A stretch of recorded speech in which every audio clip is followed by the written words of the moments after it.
মাওলা হুজুর কেবলা এটা কোনো সাধারণ বিষয় নয়। তিনি বিশ্ব মানবতার কল্যাণের জন্য, মানবতার খেদমতের জন্য শাহীন শাহ বাবাজান কালাম করেছেন।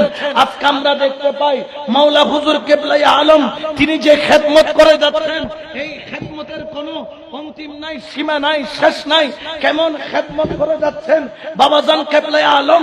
দেখা যাচ্ছে এই বিশ্ব মানবতার খেদমতের জন্য আমি যখন ট্রাস্ট অফিসে গেলাম, আমাকে বললেন যেখানে তানবীর নামের একজন ছেলে আছে, খেদমত করেন বাবাজান কেবলার। তানবীর ভাই বললেন, হুজুর দেখতে পাইছেন বাবাজান কেবলার কি কাজ? বলতেছে পুরা চট্টগ্রাম মেডিকেলের মধ্যে একটা ইউনিট যেখানে রক্ত ট্রান্সফার করা হয় বা রক্তের মধ্যে যখন কিডনি ফেলিয়ার হয়, ডায়ালিসিস যাকে বলা হয়, এই রকম রোগীদের চিকিৎসা দিতেছে।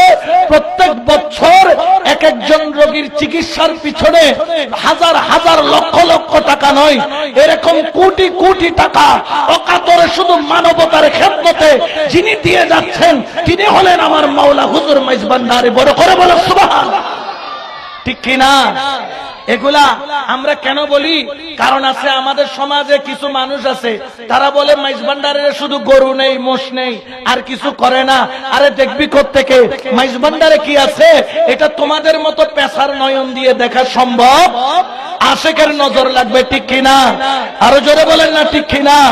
কারণ পেশার নয়নে দিনের বেলায় যেরকম সূর্য দেখে না, বর্তমানেও অনেক মানুষ মাইজভান্ডার যে মানবতার খেদমত করে যাচ্ছে এটা দেখে না। বলে এত গরু, এত মহিষ, এগুলা কেন নেই? হারুনি নতুন জলে দেখার অনুর কাছে কেউ কুকুরের বাচ্চা নেই, ঠিক কিনা? আর মাইজভান্ডারে লাইনে লাইনে গরু মহিষ নাই। এগুলা মানবতার খেদমতে এই কাজগুলা করা হয়।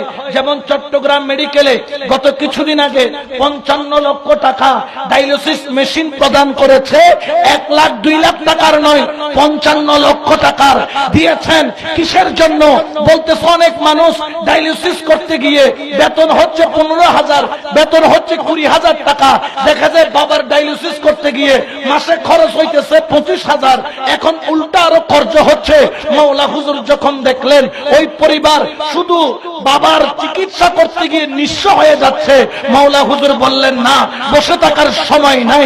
হাদিয়া নজরানা যে টাকা তোমরা দিচ্ছ, এগুলো চট্টগ্রাম মেডিকেলে এই চিকিৎসাধীন যারা যেই সব ব্যক্তিরা চিকিৎসার অভাবে কষ্ট পাচ্ছে, তাদের ফ্রি ডায়ালিসিসের জন্য নামমাত্র মূল্যে ডায়ালিসিসের ব্যবস্থা করে দাও। মেডিকেলের সাথে কথা বলল, আপনারা অল্প কষ্টের চিকিৎসা দিবেন, লজিস্টিক সাপোর্ট আমি মাওলা